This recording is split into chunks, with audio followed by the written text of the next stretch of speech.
The Secrets of the Kingdom, a dramatic reading of Matthew 13. That day Jesus went out of the house and was sitting by the sea, and great crowds gathered to him, so that he went aboard a boat and sat down, and all the crowd was standing on the shore.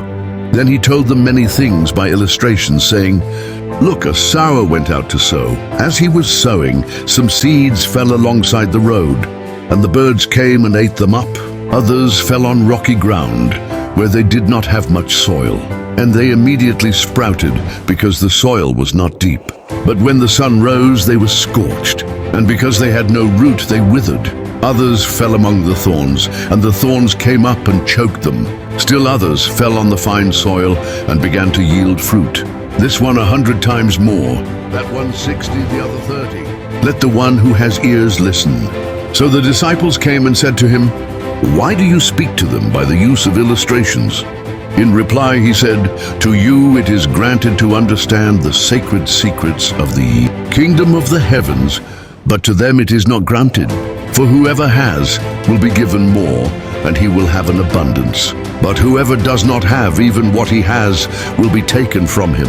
This is why I speak to them by means of illustrations, because looking, they look in vain, and hearing, they hear in vain, nor do they get the sense of it.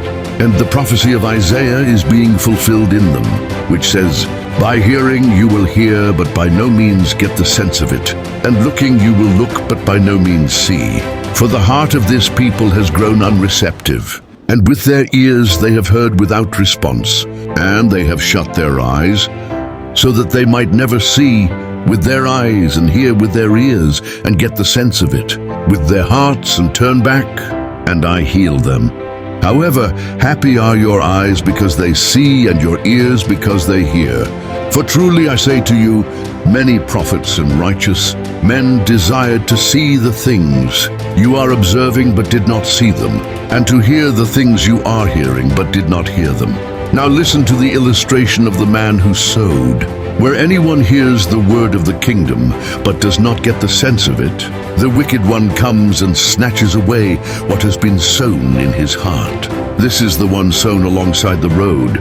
As for the one sown on rocky ground, this is the one hearing the word and at once accepting it with joy. Yet he has no root in himself but lasts for a short while. And when tribulation or persecution arises because of the word, he is at once stumbled. As for the one sown among the thorns, this is the one hearing the word. But the anxieties of this system of things and the deceptive power of riches choke the word, and it becomes unfruitful.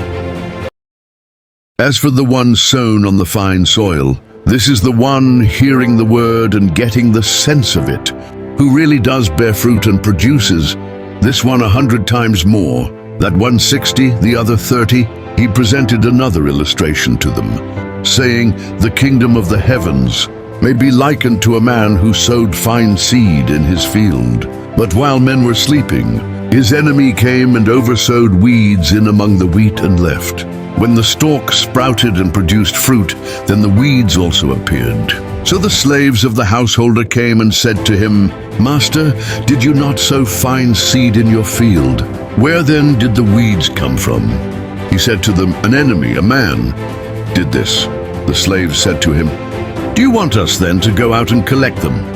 He said, 'No, for fear that while collecting the weeds, you uproot the wheat along with them. Let both grow together until the harvest. And in the harvest season, I will tell the reapers, collect the weeds first and bind them in bundles to burn them up. Then go gathering the wheat into my storehouse.' He presented another illustration to them, saying, 'The kingdom of the heavens is like a mustard grain that a man took and planted in his field.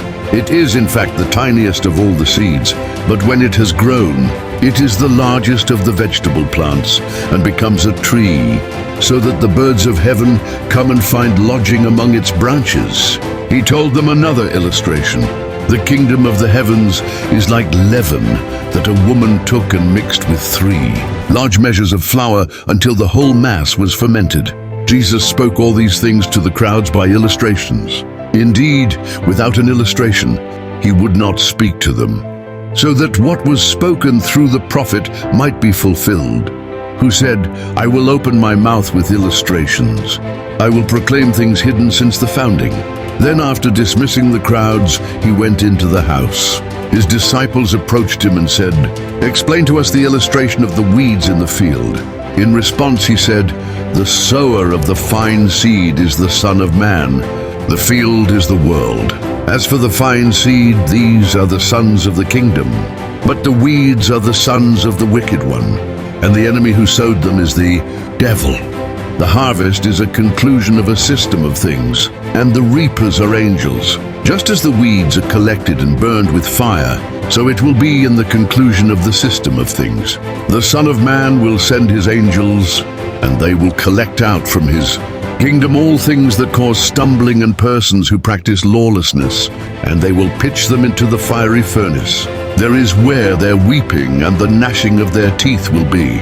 At that time, the righteous ones will shine as brightly as the sun in the kingdom of their Father. Let the one who has ears listen. Again, the kingdom of the heavens is like treasure hidden in the field, which a man found and hid. And because of his joy, he goes and sells everything he has and buys that field. Again, the kingdom of the heavens is like a traveling merchant seeking fine pearls. Upon finding one pearl of high value, he went away and promptly sold all the things he had and bought it. Again, the kingdom of the heavens is like a dragnet let down into the sea and gathering fish of every kind. When it was full, they hauled it up onto the beach, and sitting down, they collected the fine ones into containers. But the unsuitable ones they threw away. That is how it will be in the conclusion of the system of things. The angels will go out and separate the wicked from among the righteous and will cast them into the fiery furnace. There is where their weeping and the gnashing of their teeth will be.